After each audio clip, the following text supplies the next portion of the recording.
Hello and welcome to Agents of Nonprofit. My name is Alexander Lapa, but please call me Alex, and I'm here to talk to everyday superheroes helping nonprofits using technology. Today I'm joined by guest Sandra Villeneuve and Maxime Poulin from the Breakfast Club to talk about their technologies and how they are able to use technology to support their missions. Maxime and Sandra, welcome to the show. Thank you. Thank you. So for those of you that are meeting you for the first time, could you share a bit more about who you are and what you do? Maybe we'll start with Sandra. Okay. Well, who I am and what I do. Basically, I have a long kind of. I've been with the Breakfast Club of Canada for about 10 years, or a little over that.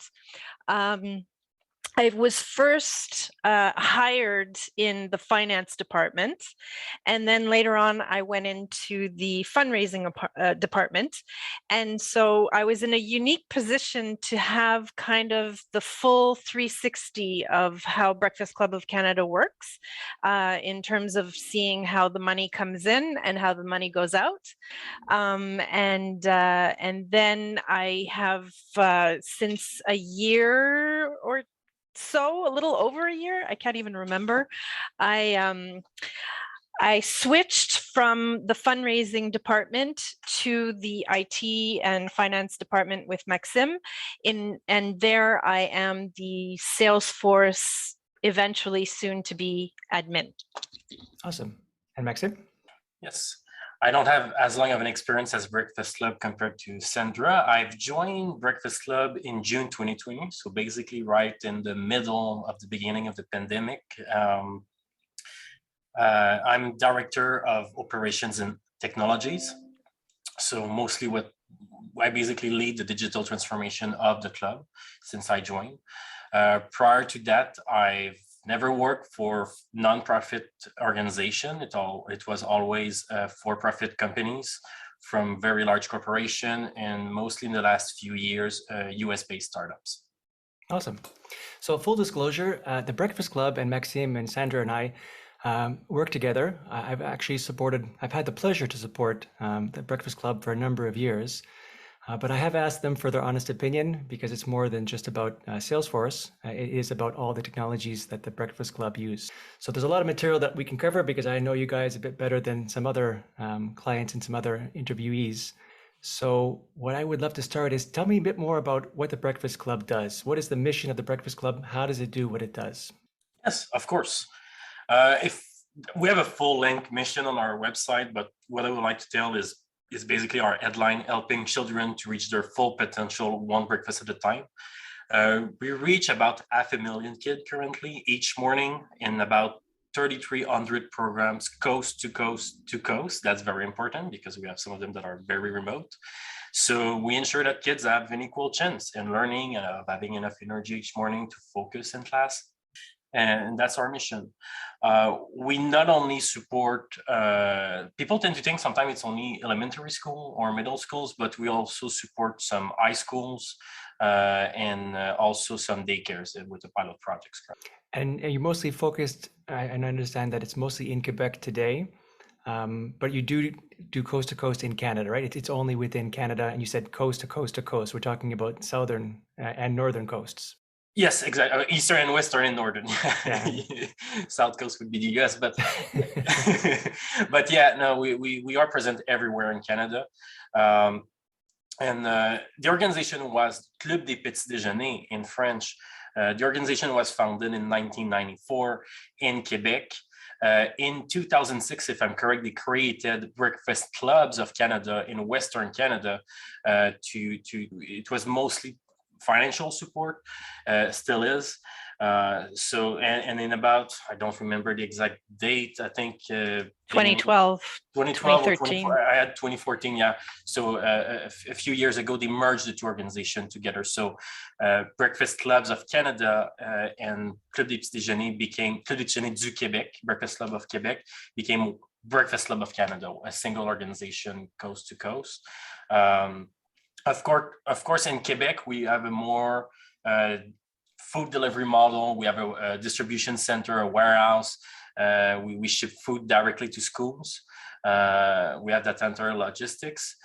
In the rest of the country, we're more a partner. We have agreements with some local organizations, sometimes with schools board, First Nation communities, and it's more financial support. Also gift cards, grocery store gift cards, things like that. Yeah, this is a lot of logistics that are involved here, especially in Quebec.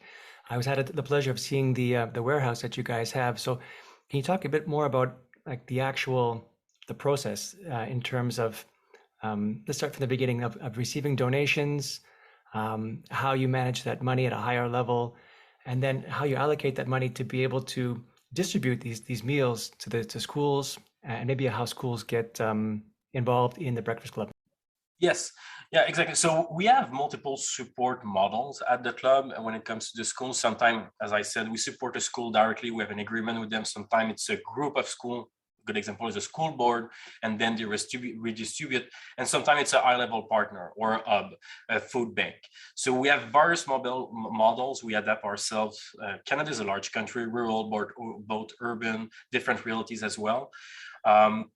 But when it comes to the intake, receiving donations can be two things. It can be money, of course, and money can be restricted or unrestricted. So it could be restricted funds. So we need to spend that money in a specific community or specific province. And unrestricted, of course, it's money we can spend it anywhere in Canada. And then we also what we call gift in kinds. So we receive gifts of food or highly discounted food that we distribute to the schools and the breakfast program across the country. But that's mostly in Quebec. Okay. And then like, how do you, I guess you work with third-party logistics to be able to actually pack the food onto these trucks and ship them out? And is it done from multiple warehouses or a single warehouse? How does No, it work? in Quebec, we have a single warehouse on the south shore of Montreal. We just don't have our own trucks, so we actually purchase food or receive those gifts and kind donation at our warehouse. We store them. We say warehouse, but it's really like a distribution center. Food don't sit that long in the warehouse. We repack the pallets for each order and based on their destination. And we load them back onto trucks, and then they either deliver directly to the school or go back to another distribution center where they will use smaller trucks, especially in urban area. You cannot bring an 18-wheeler in downtown Montreal or in some residential neighborhoods where schools are. So sometimes they do that logistics on their side. But no, all the packaging, repalleting, planning of the orders is done by our staff. Only we don't have any trucks for delivery. That's other companies who do that for us. That's awesome. And then in order to keep track of everything, not just the logistics side, but all your donors, all your whole contact management system. So you must have a plethora of technologies that you guys use to manage all of this. Yes. So obviously I know Salesforce and I know how that works, but if you could, before we get to that particular topic, if we can talk about some other ones, some other systems that you guys use to help you do what you do. Yes. The pandemic was a great occasion. Actually, we needed digital transformation to happen because the organization almost tripled in size because of the pandemic. Prior to the pandemic, our funding was about 95%, if I remember correctly, from private or individual donors, and the rest was from government. Now it's totally different. We receive emergency funding from the federal government, and we also have in Quebec some dealings with the provincial government, the Quebec government. So we receive way more money during the pandemic. So that was the occasion for us as well to invest in digital transformation, because that meant more volume. And if you want to scale your system, you cannot manage everything in spreadsheet anymore. You need to have controls, you need to have proper systems. The first system that was when I joined Salesforce was already during its implementation phase, mostly for philanthropy, for the dev department, for fundraising. But at the same time, we started to work as well with KPMG to build a system to manage all the agreements, all the relationships that we have with the different schools, different partners to whom we send food or money across the country. A lot of contracts, because we have an agreement with each of of those schools or partner. So in the past, it was all managed by spreadsheet and a very legacy system, custom code. It was not flexible. So we went and built something with Microsoft Dynamics, and they've been using it for more than a year and a half now. So it's been a success. We've also changed completely our finance system. We used to be on Microsoft Great Plains, which is starting to show some age. Microsoft is trying to move away people from Microsoft Great Plains. And we implemented Microsoft Business Central, which is in a sense its replacement, a bit of a child of Microsoft Nav. And all our finance are managed from that. We do dimensional ledger accounting. And of course, we manage the inventory of the warehouse. So all the quotes, all the orders are managed into Business Central, but as well in Microsoft Dynamics for the preparation of those from the warehouse. And I know you guys have a system for reporting, a BI system, a business intelligence system too, right? Yes, well, we use Microsoft BI, Microsoft Power BI quite extensively, especially since the last year. We're trying to standardize all the reporting so we can be efficient and follow everything on the same basis. Yeah, we are Microsoft heavy, like it's Salesforce and Microsoft, but we are very Microsoft heavy. Microsoft provides awesome discounts to nonprofit. Salesforce do as well, but Microsoft is good on that front as well. Yeah, so it's Power BI, Microsoft Dynamics, Microsoft Business Central, and Salesforce. Those are our primary area where we focus. What's interesting for me to see is that like Salesforce, even though it's a great system, it doesn't necessarily need to do everything.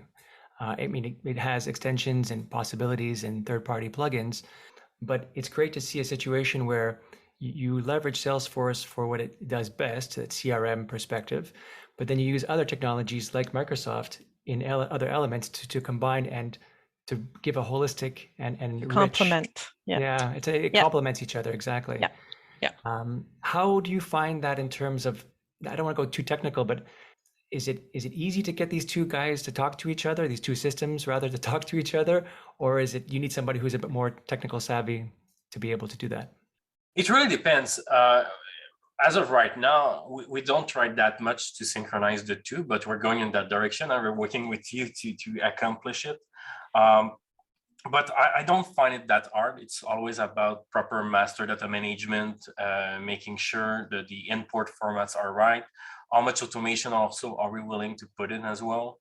But when it comes to reporting, and again, I mentioned Power BI, then it's just a matter of importing that data and connecting the two together if you have a foreign key or something to match the data.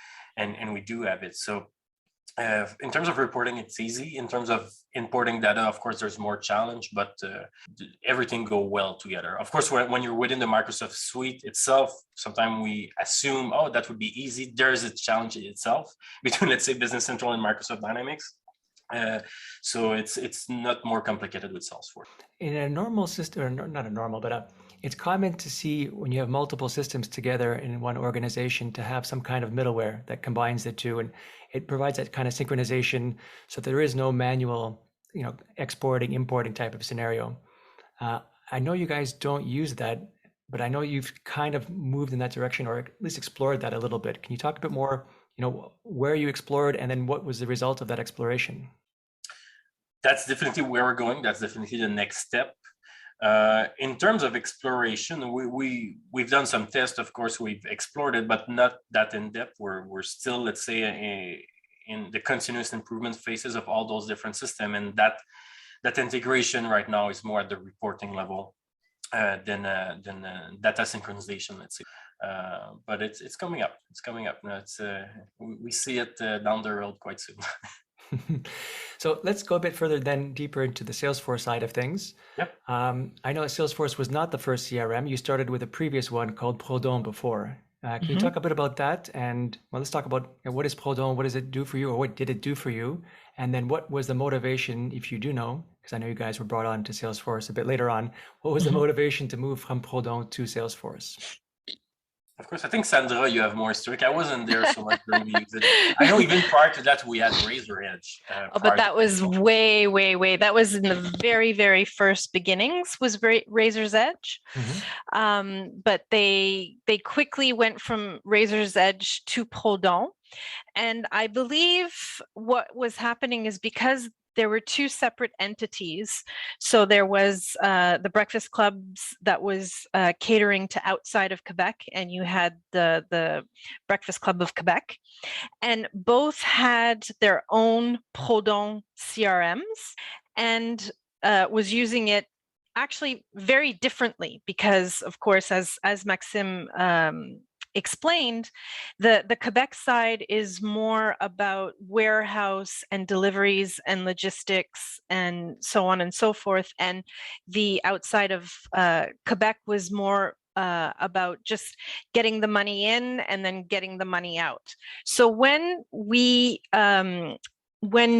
fused, how do you say that? When we merged and we became one entity, it was a lot. There was a lot of adjusting, a lot of adjustments that needed to happen, and they weren't always the most pleasant adjustments.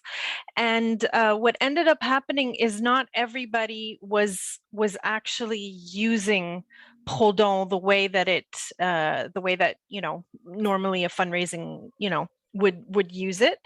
And so it just became a little less and less kind of part of the day-to-day. And that's where, as also Maxime mentioned, there was a lot of spreadsheets. There became this like overwhelming amount of spreadsheets. And as we started to grow and we grew out of, I guess, the adjustment periods and the kinks and all of that, we became, and also became more unified, then it was just very clear that we needed to kind of shift from the Proudhon, because we needed something that was not just primarily one language. We needed it to, well, I mean, Salesforce is also just one language mostly, but we needed it to be able to grow with the growth that obviously, we were foreseeing. And I think we, again, me and Maxime, were not part of like the whole looking into Salesforce, looking into all the different CRMs that exist to be able to replace Proudhon. We came in after the fact, but that was the decision then that the organization made to kind of go with Salesforce. And I guess that's where we are. We've managed to come forward quite a bit in this last year, but it is that we're still kind of like, Proudhon is still kind of in the background, but we're hoping actually by this summer to really be able to completely phase it out and have Salesforce become our master CRM. So you were not, do you remember the details or even a high level of the decision of why? So Proudhon was definitely not fulfilling your needs, or you didn't see it being able to grow with your organization. Exactly. But in terms of why Salesforce, like that's the question you're not quite sure about, versus why another CRM. We weren't there, as Sandra said. Yeah. I like Salesforce personally. The two previous organizations where I was working, they were using Salesforce, but of course it was a for-profit company, not in a context of nonprofit. So I was really happy when I joined BCC to see, they're implementing Salesforce. The project has its challenge, unrelated to the product, more related to the organization. And we managed to fix those challenging issues. And now the employee engagement around it, the usage is an all-time high. Yeah. I think actually it's close to being perfect. I do remember. You do remember? It is because of that. It is, sorry. I'm cutting you off, but you're actually jotting the memory because it is about engagement, and Salesforce has that component that like no other does, that Proudhon did not have. You can, with Proudhon, it wasn't the way that Salesforce is in the way that you can share, you can have finance, you can have multiple departments that are within the CRM Salesforce environment, and they can all talk to each other. So we definitely need that kind of communication because one, we're across, Canada, and two, because we have so many different, we have a lot of fundraising activities and a lot of different types of donations that come in, that we need the fundraising department and the finance department to be able to, like, on the spot talk to each other to find out, to classify, to make sure that everything is on board, because by the end of our fiscal year, we're always being audited, and so we need that communication. So sorry, I cut you off, but that was really the main seller for Salesforce, is the capability of being more than one department, and the communication. Just that chatter alone is big. Is a big selling point. And I know they explored also other CRMs before choosing Salesforce. They've looked at Zoho CRM, which is very basic. I know they've looked at HubSpot. They looked back also at Razor Edge, and went on deciding, and Microsoft Dynamics CRM, and they decided on Salesforce. And I think that's a good choice. My choice personally would have been either Microsoft Dynamics CRM or Salesforce. I like both. They have two very different approach, different quality strengths in different areas, but I think it was a good choice. And I think that's a bit of the history, but I wasn't there for that decision. So I just wanted to go back for a second because Maxime, you used the word BCC before, just to make sure our listeners know. BCC means Breakfast Club of Canada. Yep. Second thing is Chatter. So Chatter is a great feature within Salesforce. It's a built-in feature, and it's a type of instant messaging system. So it allows you to have contextual conversations instantly.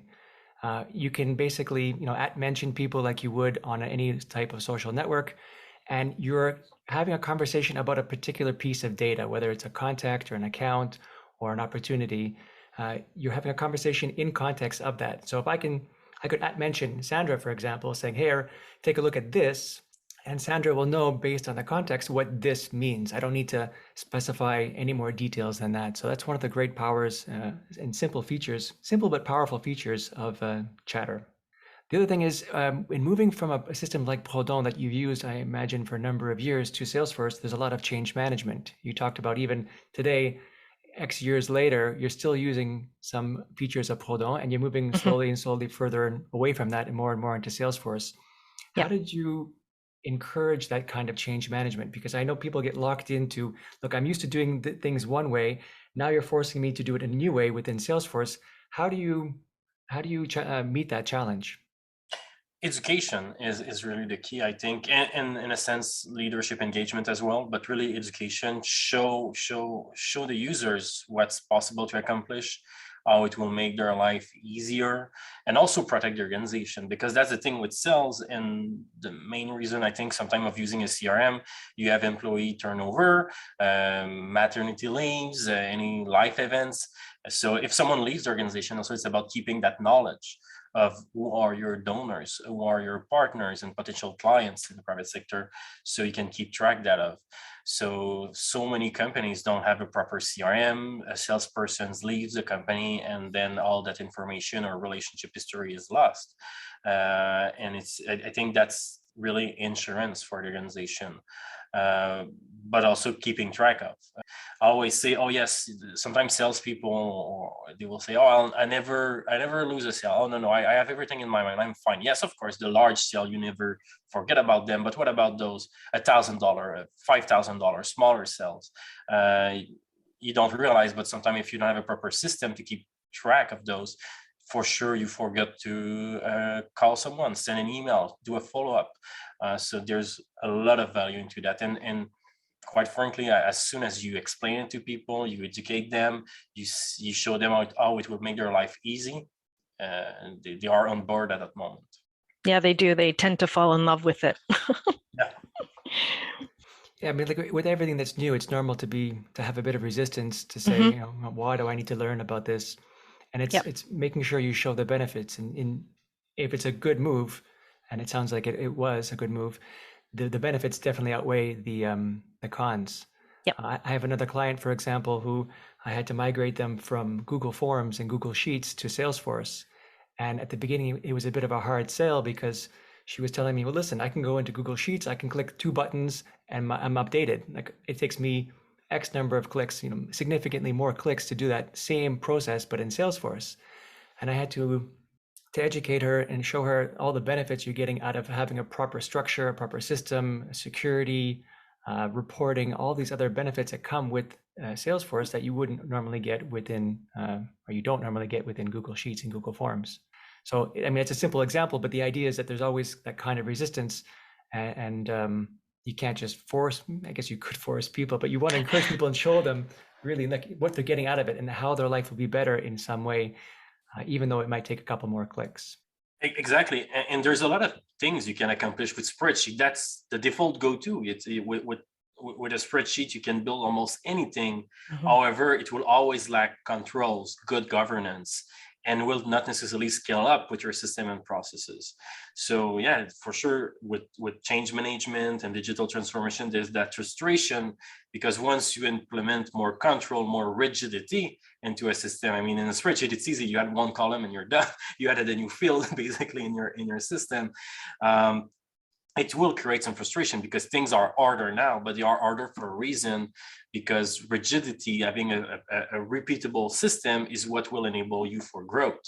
If you manage everything organically, yes, you can do it as much, but you will hit a point where it's not scalable anymore, or you'll need the curve of how many staff you have, and the growth of organization will have this will be parallel. You should not add more employee with your growth. You should improve your processes and your systems with your growth. And of course, some will hire more and more, but they're not parallel to be different. I totally agree. So let's dive a bit deeper then into Salesforce. What Salesforce does, what it manages, and well, let's start there. What does it manage? So I know it does donations, payments, receipts, various types of contact management. We talked about control contracts. Can you tell a bit more about the main portions that you use within Salesforce? Yeah. Sandra, do you want to go? Sure. So pretty much everything that you just named. So all of our fundraising team is in Salesforce, and so they will obviously use it from the prospecting phase. So just entering, just all the information of whomever partner that they're going after, and all the way through to the existing partners that are already there. And we also have, so those are the donations. Then we also are now slowly but surely, this is the first year that we're using Salesforce for the events. So that's pretty exciting. So the events that we have, like a golf, or we had a first time this year was Fat Bike, where people would go on the bikes with the big tires and in on the mountain. And what else? We have another event which is basically for the business partners, business people around the South Shore of Montreal. So we have the donations, we have the events, and so all the money that comes in and everything is captured. So like I said, the company's information, the primary contacts, the way that the donations are coming in. Oh, and I cannot forget also the individual donations. So we also have those that give on a recurring basis. Those two, they are now being managed, obviously. We're still a little bit, again, some are in Proudhon and some are in Salesforce. So I'm very excited for that to have all the recurring donations go into Salesforce. And then, of course, we also have the creation of a contract with the partners. And as Maxime mentioned, we also have the ability to kind of track and try to control, at least this is what we're trying to implement as a process for our restricted funding.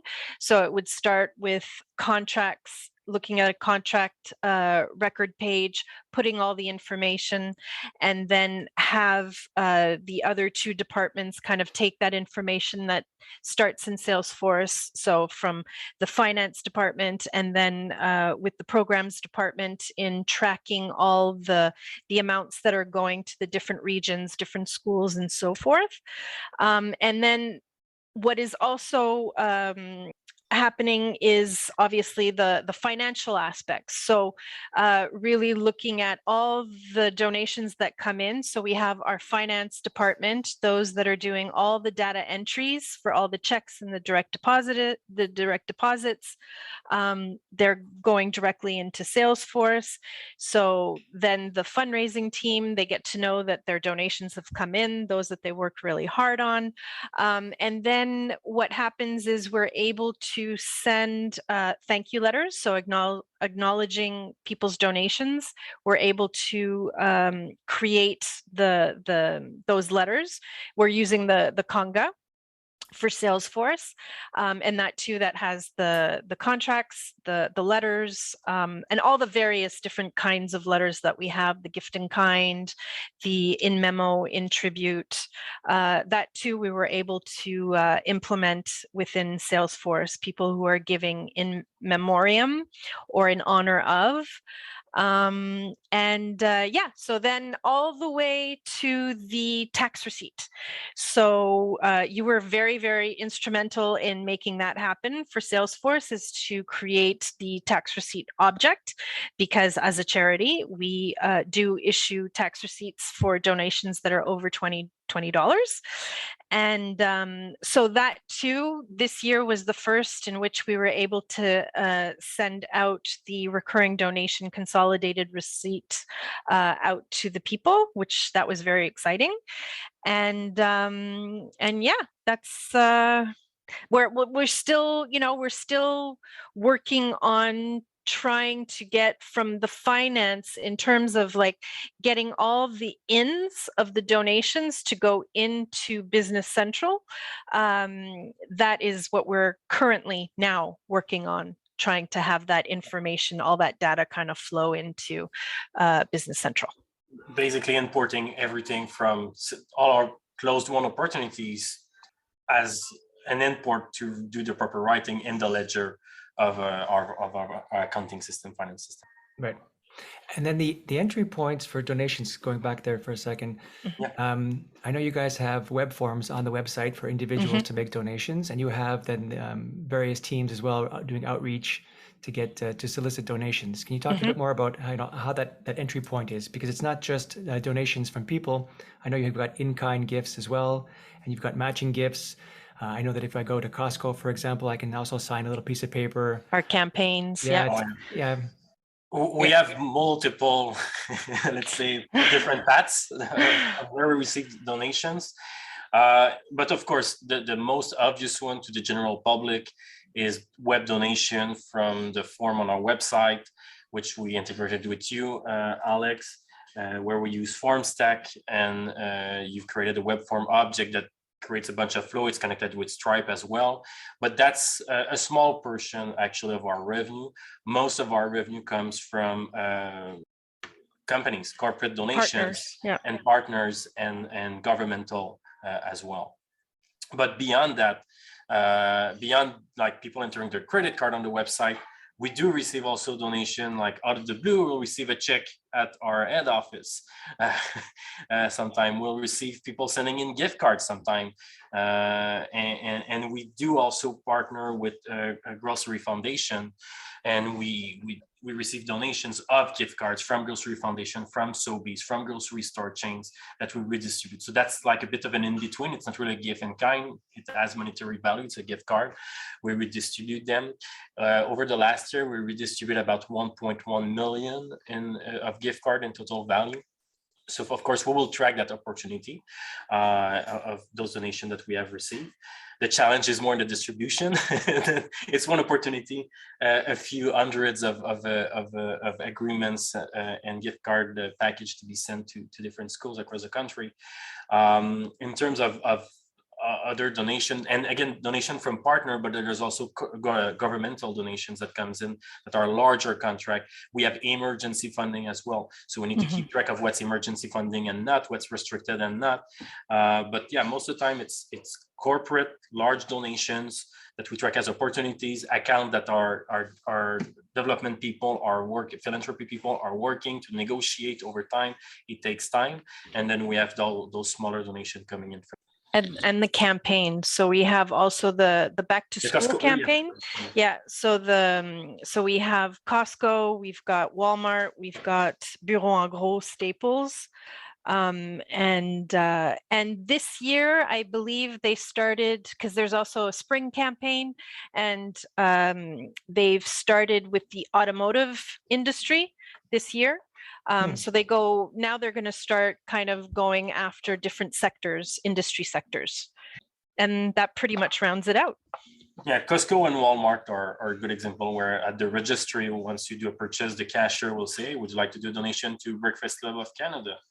And and that's in the end amounts to very, very large amounts for the Breakfast Club. It's a good source of revenue for us. Really important to have those partners. So it sounds like Salesforce is able to keep up with all this exposure of things. It's a really in a holistic perspective. I mean, you see everything that's coming in from every different type of channel, and you're able to get a nice picture to see who are your major donors, who are your minor donors, who are your repeat donors. Indeed, and we forgot peer-to-peer donations as well, like people creating their own fundraising. I'm gonna we did, yes, run a marathon, please give money to the club, those kind of things. We do have that as well. Yeah, that's true. Yeah, so it's I mean, it becomes your one-stop shop for everything related to money coming in. And then you said there's a way that you're now looking at to explore the money going out, which is through Business Central, right?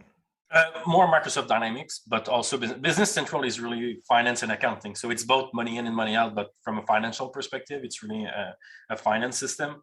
But that's how I explain to people. We basically, in a sense, have two CRMs at the club. And I know we're not the only nonprofit operating that way, where we use Salesforce for everything that is money in, but we use Microsoft Dynamics customer engagement for everything that is money out.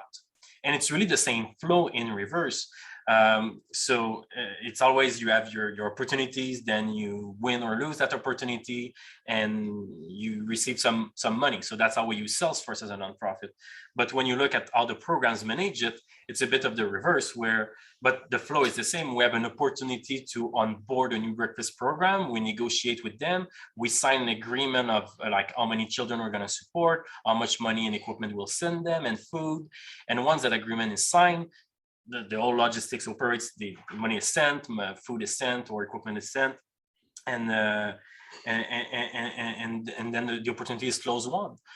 So it's exactly the same kind of flow that you have in a typical CM, but it's just like we have two: one for money in and one for money out. We could have done everything in Salesforce, and we could probably have done everything in Microsoft Dynamics, but there's some good aspects to keep the two separate. There's also some bad ones, especially when it comes to master data management, the challenges around restricted funding, but it makes things pretty clear between. Awesome.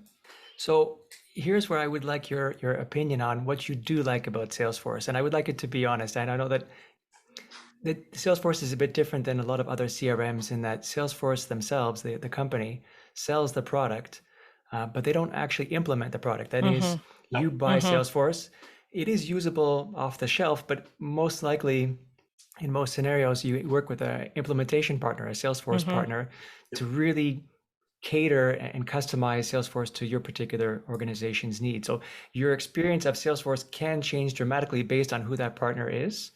And it is also can be a moving target, of course, because people change, organizations change, they grow. And of course, Salesforce needs to keep up with it. So what would be, what are the things that you like most about Salesforce?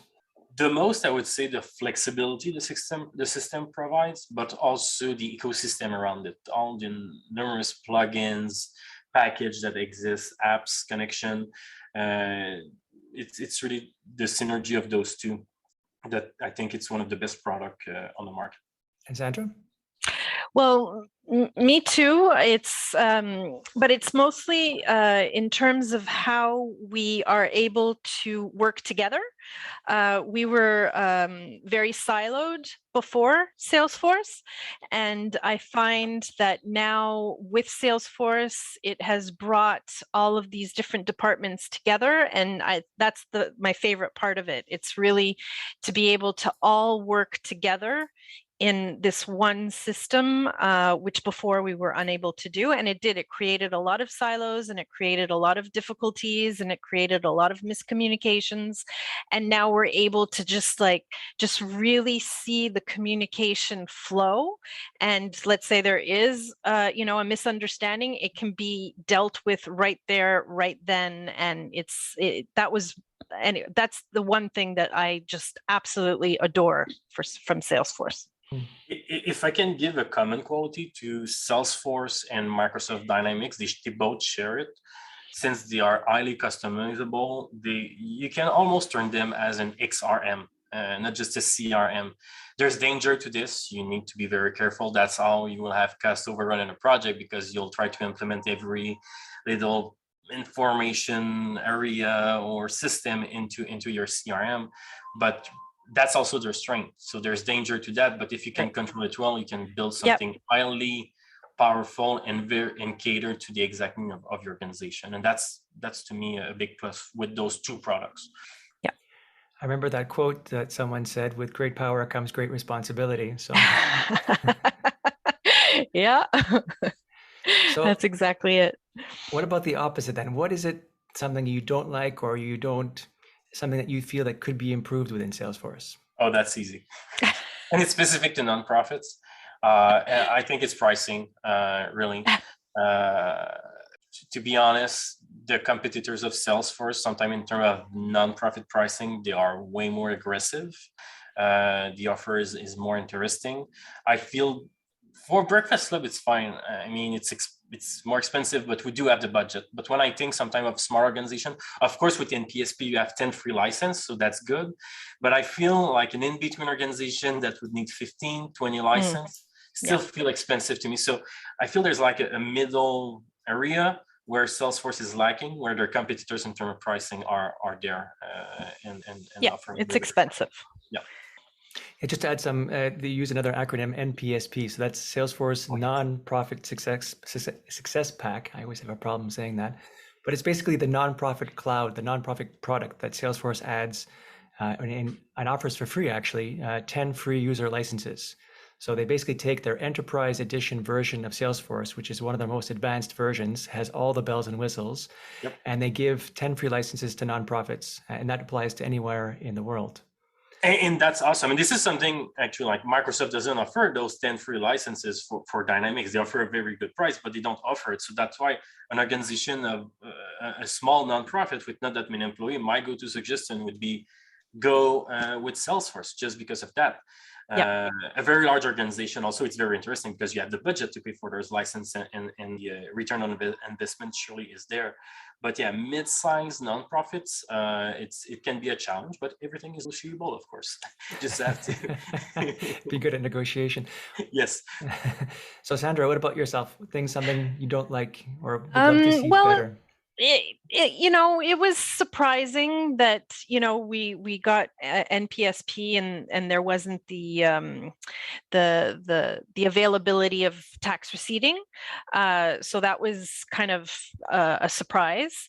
And yes, occasionally I find, and I think this might be, or you guys can correct me if I'm wrong, I guess this might be because it is highly flexible. Sometimes to do one particular task, it takes a longer time to get there than with other maybe CRMs, and sometimes that can become annoying. There's some things that are not quite as available with maybe other CRMs that cater to the nonprofits that I would think, or I do believe Salesforce is still working on certain things.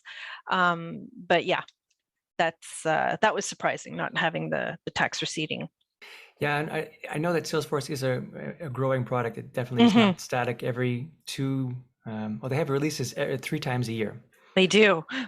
So it's great and they do get feedback from clients.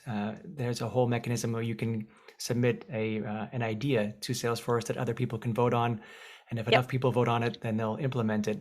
Yeah. Sometimes that process, I know, it takes a bit longer than we would like to help, but there is that mechanism in place so that not just Salesforce, but the Salesforce Cloud, both of these products do evolve over time. So that's great to see. I know that it doesn't do everything out of the box today, like receipting is one of these things. Yeah. But the good news, at least, is that there is a whole exchange, app store called App Exchange, where hundreds, if not thousands, of partners can implement add-ons to either enhance or replace or just do things that Salesforce doesn't do out of the box. You mentioned one earlier called Conga, which is Conga Composer, which is a great add-on to be able to create PDFs or Word documents or Excel sheets, and using data from within Salesforce. So it would merge the data. You can send out these documents, and I think it does. It has a whole bunch of functionality in it that allows you to do document generation, and it's one of many that are available on this App Exchange. And that's how Salesforce doesn't want to encroach too much upon some of these products, but it does make sense to have a certain base of functionality, and we'll see whether they go towards eating or not. I know for Americans, for example, they have a new product called Elevate. Yes. Which offers some donation management and receiving and payments. So it's not yet available in Canada. I hope it's available sometime soon. And I'm really anxious to see that power and start using that. Going forward. Yeah, and that's actually a pain with every product. As a Canadian company, you'll see, oh great, the product does that. Oh yeah, it's in the UX in the States. It's in the States. It's not an exact fit with the way it works in Canada. It's almost a square peg in a round hole sometimes. You need to wait. You need to be patient, but that's the real deal with many products on the market, not just Salesforce. The world is very US centric or EU centric sometimes. And that was like, if we go back to the finance system, our motivation with Business Central, NAV is way more present, and Business Central in the European Union, it's not very present much now in the US, but a country like Canada with bilingualism, French and English, oh my gosh, it made our life so much easier. So there's also the language reality. We need to always navigate everything bilingual. There's always those set of challenges that having a good integrator will help a lot, because by default, Salesforce, most products are not great at multiple language, or nothing is perfect, because it's mostly designed to work at its basis, or when it was an MVP, only in English. So multiple languages, multiple currencies too. Yes, two currencies as well. So in terms of the future for the Breakfast Club and Salesforce and all the other technologies that you guys use today, what do you see coming in the next couple of months or few? Yes, we mentioned it a bit earlier during the podcast. It's really making everything communicate together even more. Reporting is the first step, but also between the systems, really around restricted funding is a good example. We receive funds. How can we tie in some funds that we receive from a donor in Salesforce, an opportunity to the schools in the program, so the accounts in Microsoft Dynamics for which those schools were open or onboarded within our network. So that's... You mentioned reporting a couple of times, actually. I want to circle back on that, because Salesforce does have its own reporting, and it is quite powerful. But you also guys use Power BI. So when do you decide to use Salesforce reports versus Power BI reports? Oh, I think the answer is easy, is when that data is only in Salesforce. So as soon as we need to combine with tables that are into another system, or external data, or stat scan data, even like public data that helps to do some impact analysis, that's where we use a tool like Power BI, which is, or you could use Tableau or many ClickView, many other products on the market in terms of BI. But when you need to combine multiple data source, that's where Power BI comes in. If it's data inside Salesforce, of course, we would go Salesforce route first. Yeah. Cool. Sandra, any other comments about the future of where you'd like to see things go? Well, yes, obviously, you know, with every implementation, we have the users who basically they use it for their day-to-day tools, and just a continuous making things as easy, as efficient as possible for those who are using the tools. And I will be very excited when we start kind of bringing out those same events in different provinces, going outside of Quebec, and just watching what Salesforce can basically do for us. And as we level up basically our organization, how it can just really be that tool that will grow with us. It's exactly that, and at a more strategic level than feature-wise or functionality-wise, it's really that. Salesforce will enable us for our future growth in every Canadian provinces. It's the tool that will allow us to scale up, as well all the other technologies that we implement within the club. Awesome. Yeah. Hey, this has been great. Where can people find out more about the Breakfast Club? People can go on our website, breakfastclubcanada.org, or just Google us. They can also donate from the website. We have our history, our outreach, how many programs, all the details onto our website. So that would be the best. Perfect. Well, thank you for joining me today. Thanks, Alex. Thank you. All right, folks, that's it for today. I'm Alexander Lapa, and I hope you join me again next time for Agents of Nonprofit.